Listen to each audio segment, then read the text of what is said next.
Hey folks, do you like podcasts? Do you have hobbies? Well, here's the show for you. The Hobby Shop Talk Podcast. Featuring childhood friends And old school noobs. Luke and Matt. Hello everyone, this is Matt and this is the Hobby Shop Talk Podcast and it's episode 23 now and I'm back and with me as usual, I guess not always because I'm not always here, is Luke. Yeah, I found out I'm super bad at doing the intros. Very lackluster, so kudos to you. Not that yours is that good, but... No, I should be, I need to, get back. It's been almost like we were saying 2 months. So like stuff that we had ready to talk about, comics that we read are like 2 months old in some cases. So we had to go back and refresh. It's just been busy. Well, at the end of the last one that we recorded together, we joked about recording in June. Oh, yeah. And then you're like, haha, don't say that because it might actually happen. And it did. Lo and behold. Luckily, the brothers came over and we did a couple in between. But yeah, we both, I went back to the office, more days a week and you got a different job. So it's just hard to line up everything. I got a full-time job, plus I'm currently working the store on my own as Brent is doing some construction. And here's what I was talking about, Luke. We're getting an in-action delivery here to Prairie Hobbies and Games for Baldur's Gate Commander Legends, which we'll talk about soon. But UPS just pulled up in front of my store. BRB. Sweet. Luke, baby, you got anything? Yeah, I'll talk about playing Historic on Arena. Because I haven't played it in a while, and I realized, like, the first 5 decks I played were a form of Emergent Ultimatum. So that card is search your library for up to 3 mono-colored cards with different names and exile them. An opponent chooses one of those cards, shuffle that card into your library. You may cast other cards without paying their mana cost. Exile Emergent Ultimatum. But anyways, what they do is they use Faithless Looting, which is, I think, draw 2 cards and discard 2 cards, or 1 card, I can't remember. It's a popular card. But then they use that to go look for... Oh crap, now I already forgot what it was called. They either try to solve the equation... And I'm back, by the way. I was just cutting open as we speak the Commander Legends Baldur's Gate Commanders, because we will be talking about them, and I will be looking at them in hand. Nice. No, I was just talking about how I've been playing Historic on Arena, and I've run into the same deck like 5 times in a row, and I got annihilated because I only did best of 1. But it uses, it tries to, let me see if I can explain it again, even though I just did mostly, but it uses that Emergent Ultimatum where you can search for 3 different monocolored cards, and then you can play one, or your opponent puts one back into your library, and then, let's see here, 3 different monocolored names and exile them. So they have to be different names. An opponent chooses one of those cards, shuffle that card into your library, and then you can play the other 2 without paying their mana costs. So they just stack their whole deck with super awesome cards. And then a bunch of discard cards like Faithless Looting. And then they use Solve the Equation to go find... that's what I was trying to think of what that card name was. So it was like Mizum's Mastery or something. Anyway, so then they just, usually by like turn 4, they can get like a super awesome board state. Oh yeah, so it is Mizum's Mastery. So exile target card that's an instant or sorcery from your graveyard. So that's why they want to discard Emergent Ultimatum. And then for each card exile this way, copy it, and you may cast a copy without paying the mana cost, and then you exile that. But anyway, so they just try to draw a bunch of cards, discard a bunch of cards till they get Emergent Ultimatum into the graveyard, and then use that Mizum's Mastery to play Emergent Ultimatum, and then they get 2 awesome cards out on the board state. So instead of doing best of 1, because I just kept getting beat by him, because I was using my aggro red, white, green deck. I don't know, I should probably cut it down to 2 colors. But anyways, after I played those a bunch, I went to best of 3 and sideboarded Draneth Magistrate, which you can only play spells from your hand, which, negates pretty much all those other cards. And then Deafening Silence, I think is what it's called. Yeah, Deafening Silence, where you can only play one non-creature spell each turn. So then that negates a lot of that stuff too. So nice. Like when I started playing best of 3, like they would, once I would lose the first game because I didn't know if I was going to, need a sideboard or not, but then I'd win the next 2. And you could tell they weren't happy because they just probably rage quit. Yeah, well, you can't blame them sometimes because, I'm guessing you've done that in Madden and hockey a few times. Actually, I try not to. I was actually going to say, you're the one that usually says, no, let's try and finish it. I would probably be like, screw this. Me and the brothers were talking about that, like, because it gives that satisfaction to the other player so much when you just quit if you're down by like 5 goals. Yeah. Like, I'll keep playing. If they score another goal, I'm like, whatever. Like, they're probably more annoyed because then they can't go play another game. They got to play out that one. And the other thing, a couple things I think it's Magic-wise we got to talk about is Luke actually came to the store, and it had been a while too since you'd been to the store, and you finally got to play Brent.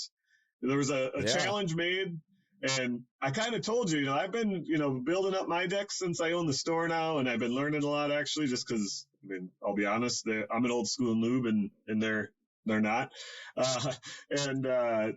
So I was telling Luke how it's like I'll have my commander out and they'll have a full board of stuff. And I'll just always joke like, well, I got my commander out. Or, it'll be like turn 2 and they'll have like 4 things out already. And I'm like, I got a couple land. Maybe next turn I'll have a mana rock. Well, I knew they had competitive decks, and just from talking to you and them, I knew my decks wouldn't really hold up. And obviously they didn't. So, but yeah, it was just fun to play against them. They had some pretty sweet decks, pretty creative, and I usually don't go for combos or infinite stuff. Mostly because I'm lazy, probably, and poor. But. Same. I'm more casual too, and even playing with those guys. I do have and I'm going to go through those as part of this too. Just mentioning what my 4 commander decks are at the moment, and then, like I mentioned, see which one I might pick out from behind me. But what do you recall? I see too many games at the store now. What everybody played when we played that game? Yeah, Brent played Keenan. Yep. Keenan Ivory Waynes. Is that a real actor? I think so. Funny guy. And then Dylan played, and he had a mono green one, I believe, with an elf commander. But I'm trying to think of who it was. Well, he also has did he play Keenan as well? Because he has Keenan with elves. Oh, so yeah, that's what he played the second game. Because they switched, because then Brent, second game, he played goblins, I believe. Yep. Yeah, so, and he had a horde of goblins by the time I think I got my commander out.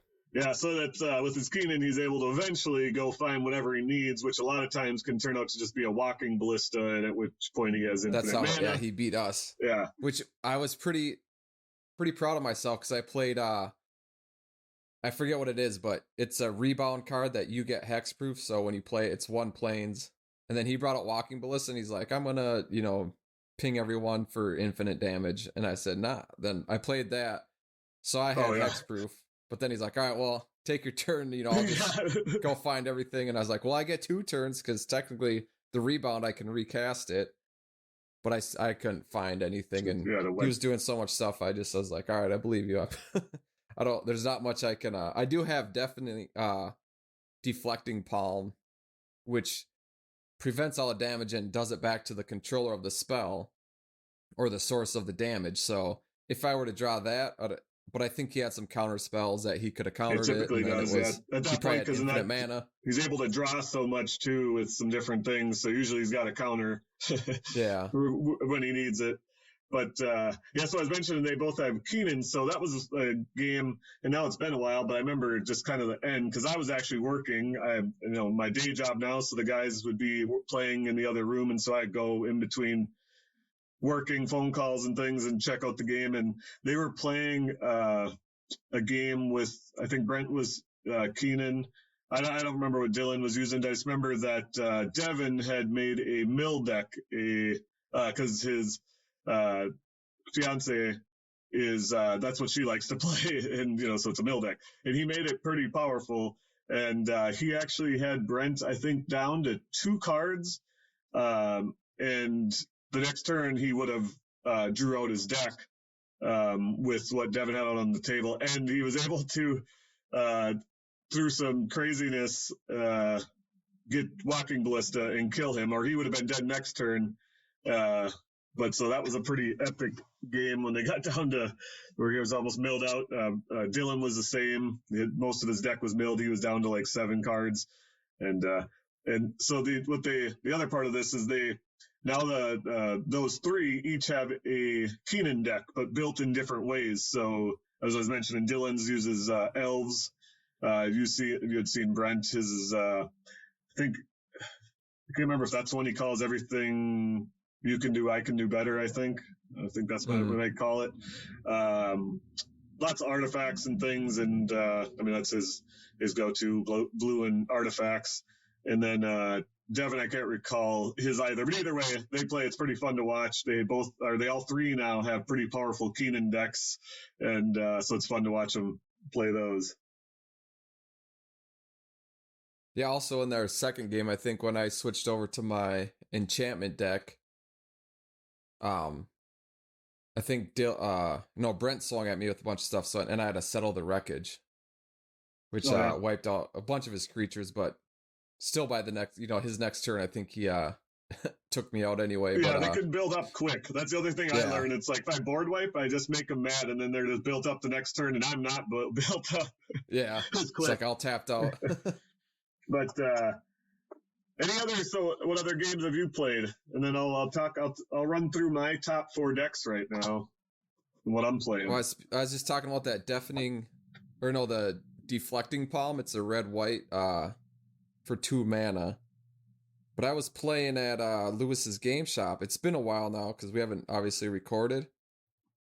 But we had a 4-player game going, and it came down to pretty much me and another guy using that's the snake commander, that anytime someone draws a card, he gets to create a 1/1 snake creature. So basically he wants you to draw a bunch of cards, then he gets a bunch of snakes, and then he has a card that can, if you tap a creature for mana, or maybe even a snake, I don't remember exactly, but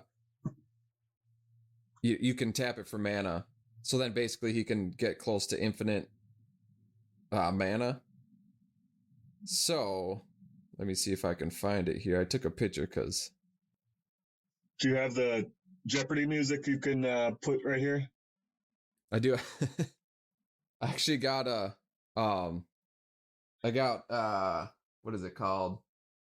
I got one of those keyboard/drum machines, and there's a sound effects thing on it. So I thought it'd be fun to hook it up while we're doing this. Just have the most annoying podcast ever, was just constant... I feel like those old school internet websites from the 90s with like flames and dancing babies. Have a seizure when you open a website. Yeah. All right. So anyways, first he used, what's that red card? I think when I was at the store once, someone was looking for it. Is it Jessica's Will? Jessica's Will, yeah. Yeah. So he played that. And then he played, Cerebral Vortex. So basically, and he had just made me draw like probably 25, 30 cards. So, and then in Cerebral Vortex says target player draws 2 cards, then Cerebral Vortex deals damage to that player equal to the number of cards they've drawn this turn. And I had drawn like probably 30 or 40 cards that turn, so I had like half the deck in my hand. And then he played Cerebral Vortex, so then I did Deflecting Palm, which he tried to counter, but then I countered his counter.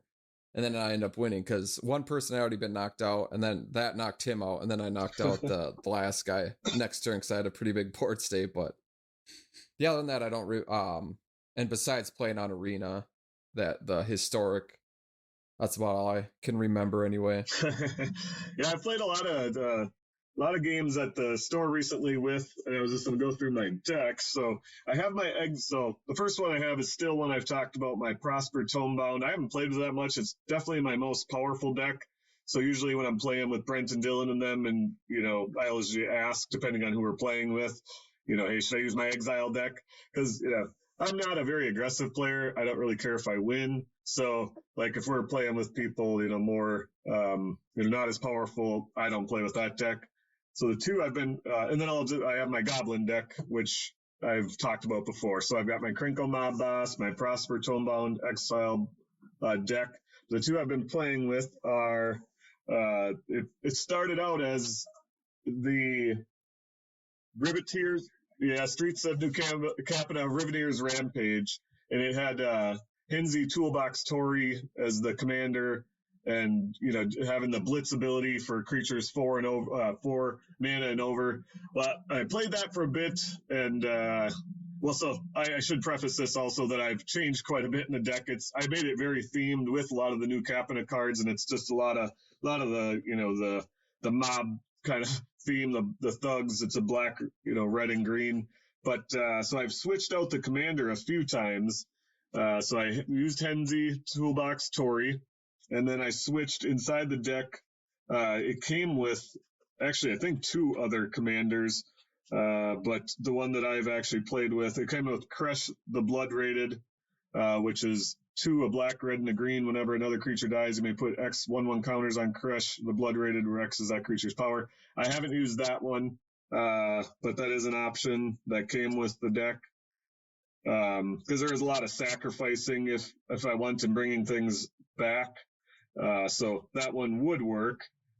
So the other deck I've been playing with more recently started out as the Riveteers Rampage from New Capita, and it was with Henzi Toolbox Tori. So the main point was, came with a lot of big creatures and things. With Henzi, you can do Blitz. So if something has a 4 mana cost or greater, you can bring it up for its Blitz cost, which is his mana cost. But with Henzi, it's 1 less every time I've played Henzi. So the first time, they cost 1 less. So next time I bring him out, it's 2 less. And he's only a 3 cost, so he's one I can easily sacrifice and bring him out multiple times to use those abilities.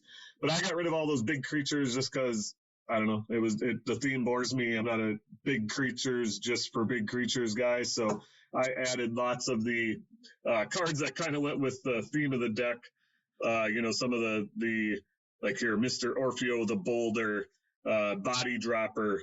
So there's a lot of more themed guys that I don't know. I just like a better Tenacious Underdog. So a lot of the cards from the new Capita set, so I took out those big creatures. So the Henzi just doesn't make too much sense because I don't have as many big creatures.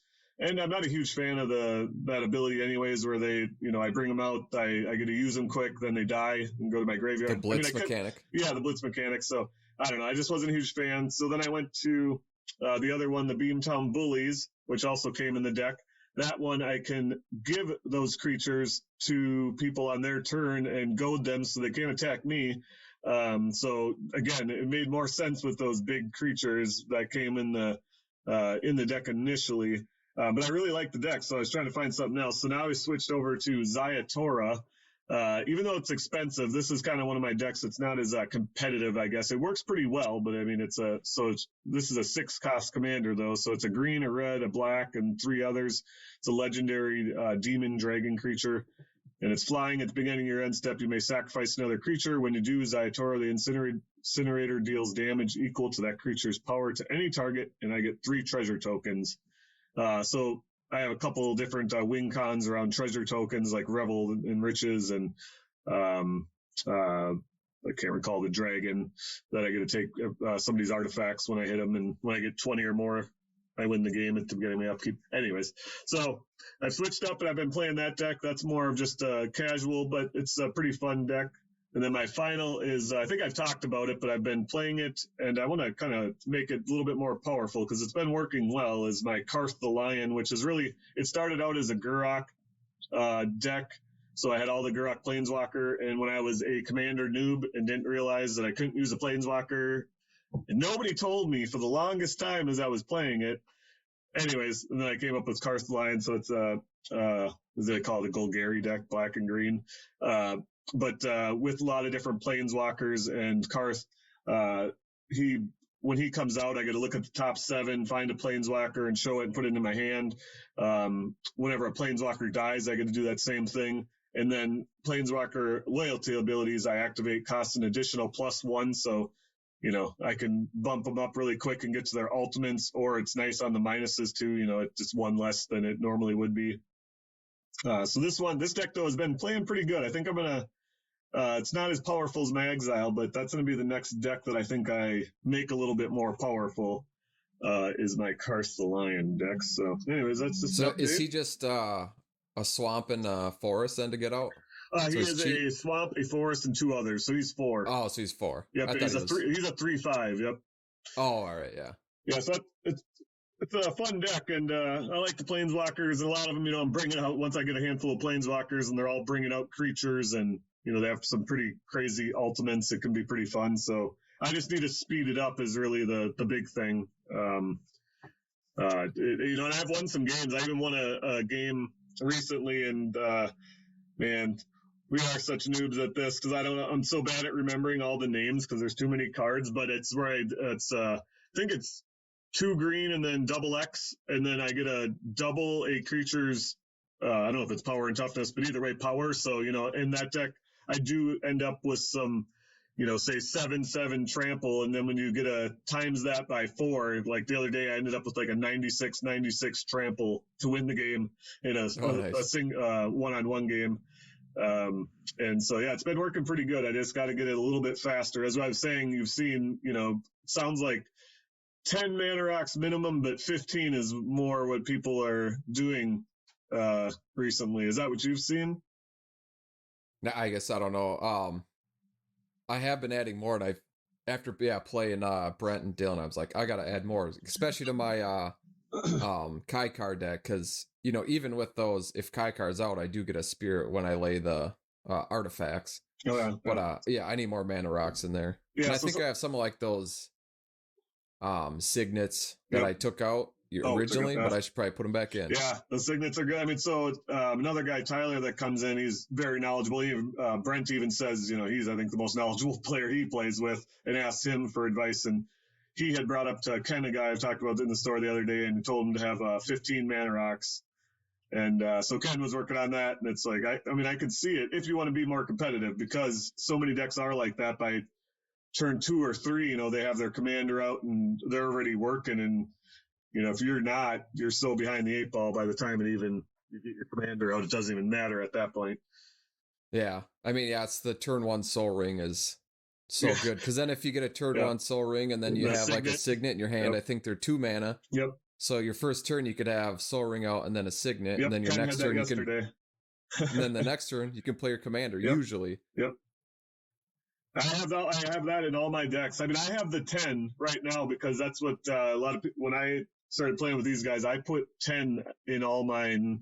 There could be an extra 1 or 2, but now I think I may look and find a few more. But the problem is to get some of those cheaper mana, the mana rocks they're spendy, as in cost a lot of money. Otherwise, you could put in more, but they're just going to be the 3 and 4 cost, which are better than not having them, but you're still going to be behind if people have the better, more expensive, quicker. It's like Thran Dynamo or that's but if you get a Mana Crypt, that's 100 times better. Yeah.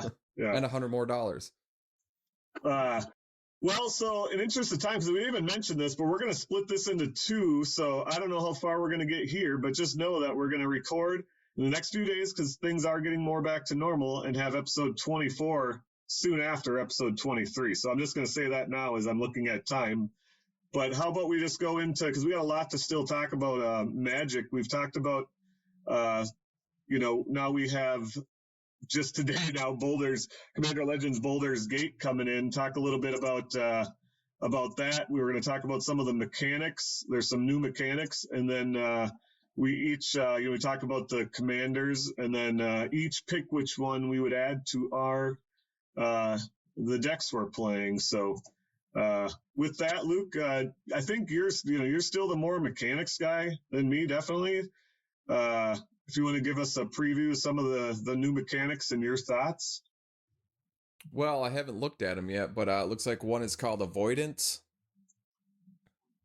I honestly haven't even looked at them. I was basically like checking out the creatures and stuff because I thought you were going to do the mechanics. Okay, hold on. Pause. Let me find it. Well, let's just, I mean, so each color gets a new ancient dragon, elder dragon, that look pretty sweet. I know the ancient brass dragon, that preview has been out for a while, but now I think the newer ones are ancient bronze, which is green. But they all have the roll a d20 to see what you get. The green one, you can put X+1 counters on up to 2 target creature. The red one is you create that number of treasure tokens. The white dragon is you create number of 1/1 blue fairy dragon creature tokens. And then the blue one is you draw that many cards and you have no maximum hand size for the rest of the game. Nice. And that's when they deal combat damage only, not when they come into play, but Well, yeah, they're pretty beefy dragons. The blue one's an 8/8, white one's a 7/10, red one's a 6/5, green is 7/7, and the black is a 7/6. So yeah, somebody had just mentioned, that dragons. There's a lot of really good dragons in this set, which makes sense. D&D, lots of dragons. I think the main mechanics, talking about mechanics and I think most people are interested in is the backgrounds. And I'm on the Magic or the Wizards website, reading them talk about the new mechanics. And so the background is in a new type of enchantment. It's a legendary background card, and they represent the story that brought your commander to the point where we find them now. Each one gives your commander a bonus that will help them and therefore help you in the game. Most often, this bonus comes in the form of an ability your commander gains or a boost to their power and or toughness. So, yeah, backgrounds. I mean, that's pretty interesting. An enchantment, and I like how it tells the story, of your commander, so you can, kind of add something. Again, I like themes, so to me, all this is great. yeah, I forgot about those the backgrounds. Yeah, so I'm looking at some, on here. They just have a few. Yeah, Folk Hero is in the black and white deck with Nalia de Arnis. But her background is commander creatures you own have. Whenever you cast a spell that shares a creature type with this creature, draw a card. This ability triggers only once each turn. So white getting some card draw. And I noticed a few other cards with white card draw, so that's always good for us white players. I'm looking at this, the Cultist of the Absolute. It's just one black. It's commander creatures you own get +3/3 and have flying, death touch, ward, pay 3 life, and at the beginning of your upkeep, sacrifice a creature. That's pretty interesting because in a lot of times in black, and you're going to be sacrificing creatures anyways, and so that's pretty crazy. So it's a cool ability adding to the commander. So that is cool that they're that your commander is now getting pumped up, and so that's I think that was a big one. The other one that really just goes to D&D is the initiative. I mean, I think I'm assuming this is like in D&D you roll for initiative whenever you go into battle. And so it says any veteran of the game can tell you that initiative is pretty important in D&D, and it's important in Commander Legends Battle for Baldur's Gate as well. In Magic terms, the initiative is a designation that a player can have during the game, similar to the Monarch from the past. When the game starts, no player has the initiative, and there are 3 ways for a player to take initiative. The most direct way is to play. There's some specific cards. This is giving a White Plume Adventurer card. When it enters the battlefield, you take the initiative. Also, you can, the second way is to take the initiative, so you attack the player who has it, and the third way is to take the initiative is the player who currently has the initiative leaves the game. So then when that happens, the player whose turn it is takes the initiative at that point. And when you do have it, there's 3 big bonuses. First, whenever a player takes the initiative, they venture into Undercity. Undercity is a new dungeon card. This will happen even if that player already had initiative at the time. Second, the player with the initiative ventures into the Undercity again at the beginning of their upkeep. And third, several cards in the set get better if you have initiative. So that's a lot. I was like, that's went all over my head. I'm not gonna play any. I'm not gonna play any of those cards. So that's another dungeon. And then apparently though there's cards that'll boost up those abilities. And then it goes to the next is dungeons. I won't talk. That we had dungeons previously, so you can venture into the dungeons, and now the Undercity is a new one. And then here's what you were talking about, Luke. The next it said End Dragons. It says dragons are an equally important part of D&D experience, and many of them appear in this set.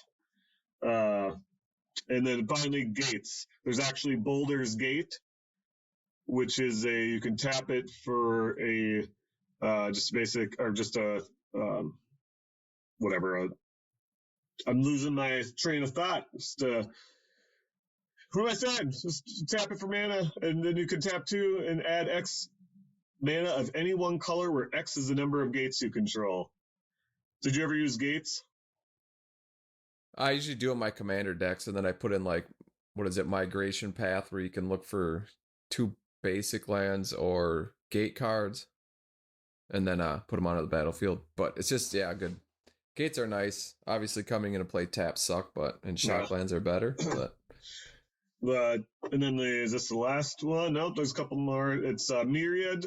Myriad is a returning mechanic. I don't remember it. It lets a creature attack in all possible directions. Whenever a creature you control with Myriad attacks for each opponent other than the defending player, you may create a token that is a copy of that creature to attack that opponent or a planeswalker that opponent controls. Do you recall? I don't remember that one, so I was curious what set it was from, but I think that's a white only mechanic, from what I've seen anyway so far. Maybe it's not though. Yeah, I'm not sure on that. The last one is Adventures, which they had previously again, so you can you can do an adventure. Here's the monster manual.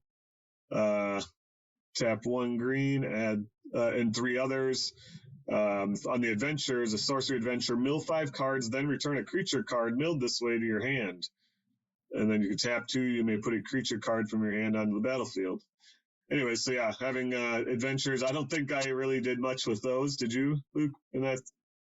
I was playing at the time they came out, because it was in, what was it? Throne of Eldraine, which, pretty powerful set. But yeah, adventures are pretty cool. And looking right here, there's, if you want to have commander as your, or if you want a commander adventure deck, you can use Gorion Wise Mentor, who is a legendary creature, human wizard in Bant colors. So it's 3 mana, forest, plains, and island.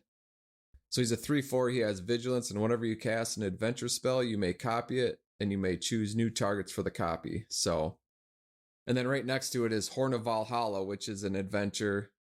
So the sorcery on that is create X/1/1 white soldier creature tokens, and then it's an artifact equipment actually with adventure. So I don't know if I've seen if equipments have had adventure.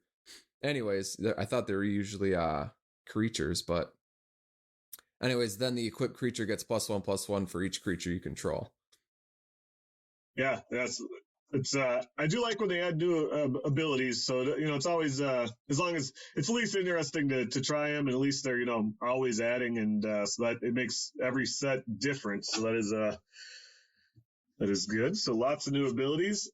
So I said I had mentioned this right before we started. I'm like, I'm probably gonna get my delivery, and so it worked out well because I hadn't looked at the new commanders much. I mean, I've seen they've been doing reveals. I always play it at the store. I'll have on like game nights or something on YouTube at the store, and I just never pay attention. So I now have the commanders sitting right next to me. I will grab them and not talk away from the mic, as I've learned. I was yelling at my brothers when they did that too. It's like they just start talking to each other and they look off into the distance. I'm like, I have to edit that later. Don't. It's so easy to do. All right, so I have the commanders, so I will just do a quick rundown of each. So the first one is called Draconic Descent, and it's the commander is Furkrog, Cunning Instigator. It's 1 red, a blue, and 3. It's a legendary dragon, has flying and haste. Whenever one or more dragons you control attack an opponent, goad target creature that player controls. Whenever a creature deals combat damage to one of your opponents, if that creature had to attack this combat, you put a 1/1 counter on Furkrog, Cunning Instigator, and you draw a card. So this one says that even among red dragons, Furkrog stands out as a manipulative and deceitful. He uses trickery and is master of illusions to turn friends against one another and ruin the lives of the heroic and righteous. While he may be a being of absolute evil, he's just so good at it. Red dragon, blue dragon, who gives a shit, right? And on the back, man, is a red elf shaman. I don't really remember seeing many red elf shaman. There's an elf shaman that's super, I think it's actually banned. This is a 1 red and 4 additional Baloth Baratil Entertainer. Creatures your opponents control with power less than Balroth Baratil's power are goaded. Whenever a goaded attacking or blocking creature dies, you create a treasure token and choose a background. Yes, I was thinking of Deathrite Shaman, which I think is a pretty awesome card.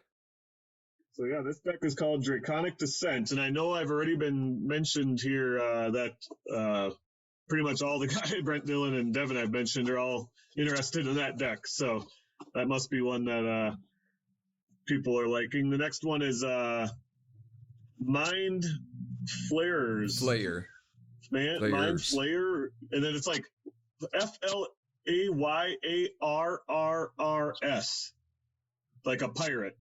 Typo, you think? Just kidding. Because it's Captain and Gathrod.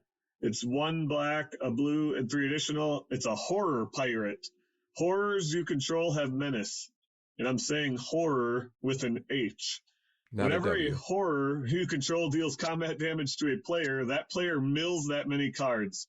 At the beginning of your end step, choose target artifact or creature card in an opponent's graveyard that was put there from their library this turn. Put it on the battlefield under your control.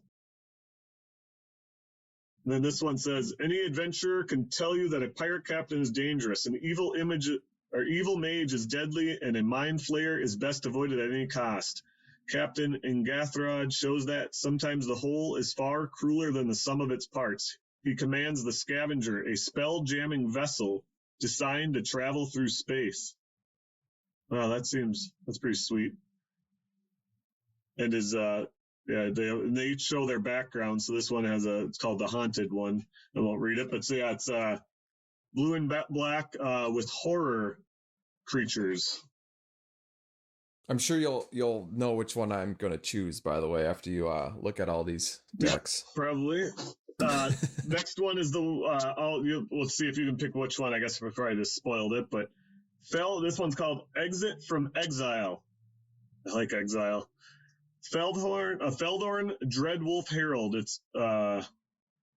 She's 1 green, a red, and 1 additional. It's a human druid. Whenever you cast a spell from exile or a land enters the battlefield under your control from exile, create a 2/2 green wolf creature token.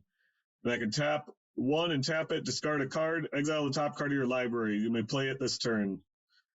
This would work great if I had green in my exile deck. Yeah, I'm sure they'll get some wacky combos with this deck, because there's those multiple green creatures where you can lay an additional land. There's that artifact where you can play lands from your graveyard. Oh yeah, geez. And then if you got red, you can discard a bunch of stuff. Yep. Sure will get wild. Well, this says Feldhorn leads a militant sect known as the Shadow Druids. They believe civilization presents a problem to nature, and Feldhorn sees herself as a solution. With her dreadwolves, horde beast driven by vengeance at her side, she is potent ally and a deadly enemy. She sounds bitter. Yeah. You gotta cast lots of cards from exile and get rewarded each time you do. Use her ability to hunt down your strongest cards, then trample your opponents with giant creatures. This deck looks pretty fun. The blue and black one that you just read, the Flayer one, not so much. Well, we got one more. Draconic Descent. Not much. We got Party Time. This one is, so we got Nalia D'Arnis, maybe. 1 black, 1 white, and an additional, a human rogue. You may look at the top card of your library at any time. You may cast cleric, rogue, warrior, and wizard spells from the top of your library. At the beginning of combat on your turn, if you have a full party, put a 1/1 counter on each creature you control, and those creatures gain death touch until end of turn. Oh Yes, man, and there's an orc, which orcs are my favorite probably of the fantasy creatures. I mean, I love my orcs in Warcraft. And there's Barakos, party leader, is another creature it's showing. It's one where it makes it a cleric, rogue, warrior, and a wizard, or it is. Whenever it attacks, defending player loses X life, and you create X treasure tokens, where X is the number of creatures in your party. It also has choose a background. Anyways, I think I'm gonna like these. I like the D&D theme in these more than some other, I think themes that have been. It just fits so well with Magic for some reason to me. Yeah. And this one, I'll read this last part. Born to a noble house of moderate means, Nalia was trained as a wizard from a young age while sneaking out at night to train as a rogue. She is eager to ally with adventurers and fight to protect the weak. If her choice of companions leads her to take part in any wrongdoing, she makes amends and brings the villains to justice. So yeah, that one might actually be interesting to me because I wanted to make a party deck. So I'm actually, after reading these, I was going to say I would have went with Exit from Exile, which I still might because it might be interesting to mix green into my Exile deck. So that could be, in that case, I don't want 2 Exile decks though, 2 different Exile decks. So after reading this party deck, I think that could be the one I lean towards and try out the party mechanic. Luke, I know you've hinted already, but Well, there's only one deck with white in it, so yeah, obviously. same. But yeah, I definitely picked the party time one. That one looks pretty fun, and I also have wanted to make a party deck at some point. I tried on Arena and it sucked ass, but I made one, previously just from that last set, but it just didn't have enough. It just didn't have enough. I don't know, power and win cons and things. It was more for fun. So hopefully this adds a little bit more power to the party deck. So yeah, I think we both, which is probably the first time and maybe only time would we agree on the same deck because I normally wouldn't pick one with white. It's white and blue are my 2 least played colors, but I mean it does fit with having clerics and the different warriors even. I mean it's one color I think that does have all of those or many of those, so it makes sense. So I think that's what I might lean towards. Oh, I will say I'm probably not going to be able to get any big decks or even cards for a while because my transmission went out in my Super Sub, my Subaru. So I bought a brand new Jeep instead. So you did end up getting. You were telling me the other day you were looking at trucks, and I said Jeep is the way to go. I mean, yeah, I mean trucks were super expensive and also delayed a long time. So right in town here they had it's one of the smaller Jeeps, the Renegade, but the brand new ones were pretty cheap and they had good deals on them. So, and by cheap, I mean not cheap, but cheaper than a truck. Yeah. So I gotta cut back on spending and do some trading. That's what I should do. Yeah. So how about this? In interest of time, because we're going to do another episode, should we just keep it Magic and just review issues 9 and 10, and then we'll save the rest for next? Yeah, for sure. That's a good idea. So I'll go ahead and on each of these, I'm going to read just a little blurb. It just helps everyone probably remember since it's been forever, and just about each issue, and then we'll give our thoughts. So issue 9 of Magic the Gathering from Boom Studios. Kaya, Vraska, Ral, and Jace assemble the most powerful planeswalkers from across the universe as a war breaks out. But the terrible and ancient enemy they face is a force too powerful to face head-on. With, what's their name again, Luke? Merritt Lang, because here it has redacted, because they didn't want to spoil it, I suppose, headed their way. It sounds like a 90s sitcom actress. Merritt Lang. Yeah. With Merritt Lang headed their way, the only way to save the multiverse is to make a dangerous alliance with death, where their veritable array of powers hold off the teeming dead and lead the true threat into their trap. And the best part of that, even just that right there, was where it says, assemble the most powerful planeswalkers from across the multiverse. The second page of this issue, it's a pretty epic picture. I actually remember when I was reading this out back at the store, Brent was out front, and I walked out front because he hasn't, I mean, he loves Magic and he hasn't been reading these, but, you know, he loves the history of it, you know, the story. So that second page is sweet where it's got all the different planeswalkers gathered. We got a Johnny, Jaya, Chandra, some I don't even know, Arlen Cord, Angrath, Teferi, Sahili Rai, Karn, Basri Ket, and Samut. They're pretty. It's a pretty epic picture. Yeah, I don't know who's your favorite planeswalker out of those. Man, a couple of them I don't even know, but I mean, well, the one I would probably choose, they probably wouldn't even be here because the ones I like wouldn't be here. But I want to learn more about Karn. I have a few Karns in the store here that they've been sitting there, and so I've always been interested in. I think that storyline, like going back to Karn and Tempest. Yeah, right. Yeah, And is it Mercadian masks? Yeah, I forget that set, but you got all those books. I have a bunch of those books too. But yeah, they talk about Karn and how he became a pacifist. Then I think eventually he started fighting again. I'm just going to mention this as a spoiler for next episode, though. I will give you the preview of a Johnny Goldmane. He has a one-shot from Boom Studios, but the big thing in this issue is Merritt Lang is coming, and they are finding a way to lead her away from landing, you know, in any of the planes that they don't want pretty much destroyed. Yeah, where they could do as the least amount of collateral damage as possible. And also in the beginning, they kind of show them bickering and, you know, they're not very cohesive. Yeah. So, and so what they end up finding, though, is, or coming to, is one place that, you know, is already just a barren wasteland, is Amonkhet.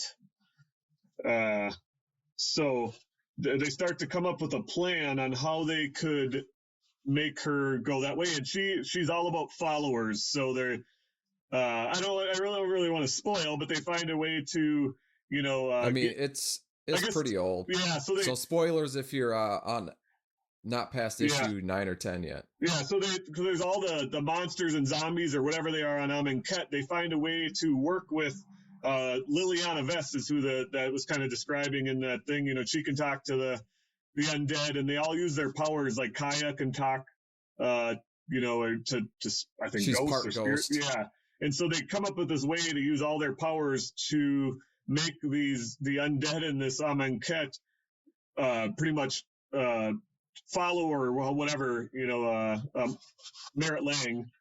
Because they use Jace's mind power to I think make them start to worship Merritt Lang, right? Like worship, all the dead zombies. That's the word.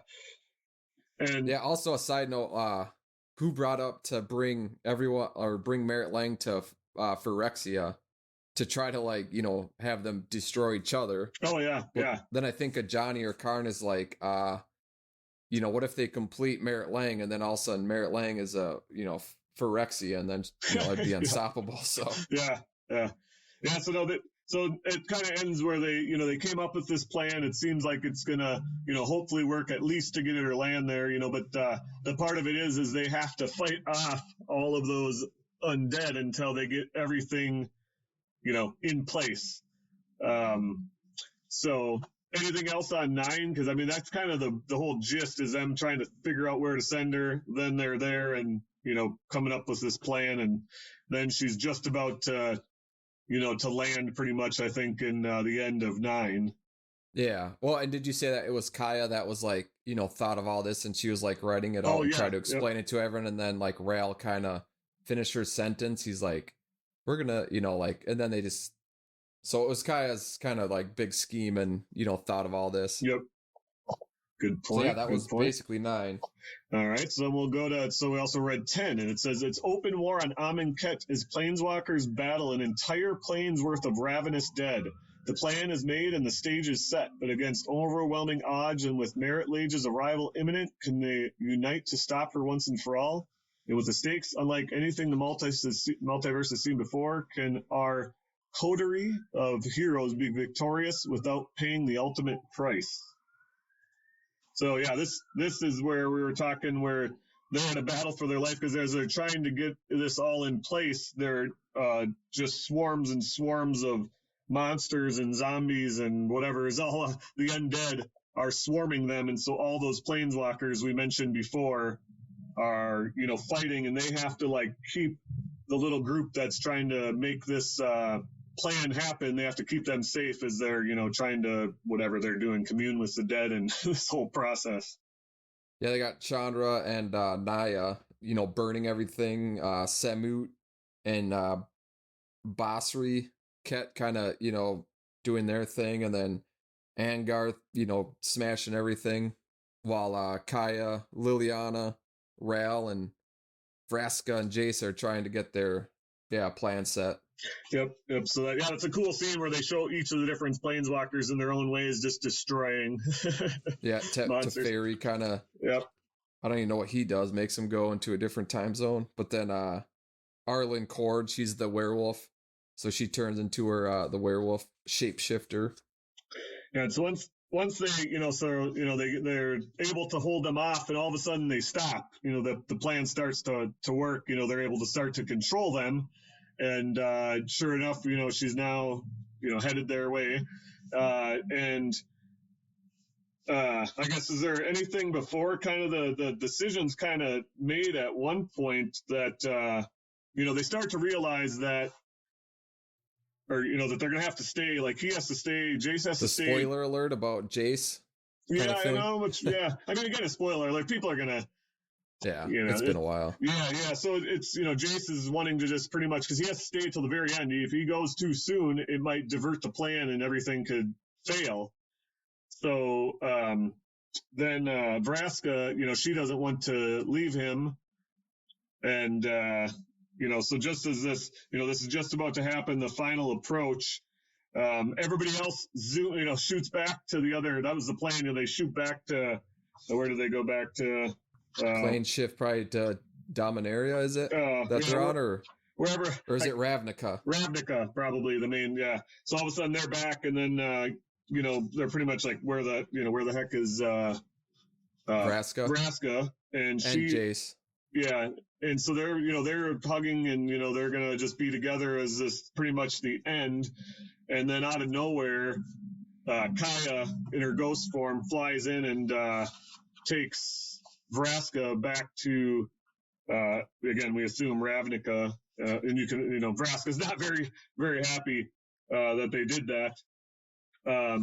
And so now they're back in Ravnica, and, she lost Jace. At least that's what we think. I mean, at this point, we don't really know. He was just there as she slammed into the world, and who knows what's happening, I guess. But then it's like all of a sudden, it's the next day, and they're back. No, well, actually, so they went somewhere else, because then the next day they're back in Ravnica at the very end. So I bet they went to Dominaria, because it looks like, Teferi's home is where they went to. But then, they go back to Ravnica, and everyone's like pissed at planeswalkers. Yep. They're just like, you guys, they brought the monsters here. It's your guys' fault, And then they're like, you can't stop all of us. So now I think it's all the non-planeswalkers against the planeswalkers. And so, that's kind of cool. I think this is all kind of worked out. I think we're leading into the next arc, kind of, because, I'm assuming this is still going to be part of the story, but now it's, they're in a different world where people are not fans of planeswalkers. Yeah. Yeah, so we'll see what they have to face there, and if they ever go back to Jace on Amonkhet with Merritt Lang or whatever, but yeah. Well, and so we're going to, like we said, we're going to split this up into another episode that'll probably, it should, I'm saying this should be, soon we should have episode 24. And my thinking is, Luke, if we have a few days, we should read 11 and 12 if you've got them. Yeah. And did you ever get the Tezzeret? I didn't get the Tezzeret one, or that one off. There was a Planeswalker one, like hidden Planeswalker. I didn't get that either. Well, so those will be coming up at some point. I do have them again. I was going to read them and give them to you. We forgot about that when you stopped at the store. But all right, well, so we talked some Magic, and next episode. I'm guessing it'll be probably almost a normal episode because it's been so long. Because I'm guessing we're gonna have more Magic to talk about because I have Baldur's Gate in store. I'm doing a draft tomorrow at the store of Boulder's Gate, so I'll have that to talk about. I also read Image Comics Commander in Crisis 1 and 2 that I'll talk about, and I've got tons of games and TV stuff. We've been binging a couple shows, so we'll talk about those. With Stranger Things 4, Obi-Wan, we'll talk about. We kind of did I did with the brothers on this episode that is right before this. And what else came out? The Boys season 3, which I just finished season 2. I don't know if you're reading the comic book, but that'll be fun. Yep. It'll be fun to talk about that. Yeah. Yeah, so we have a lot more to talk about, so definitely we'll need probably another episode. If not, we'll just keep going into hopefully just having episodes on a more regular basis. With that, this was episode 23 of the Hobby Shop Talk podcast, and we'll be back with you hopefully, I'm guessing within a week or so. So until next time, go play some games.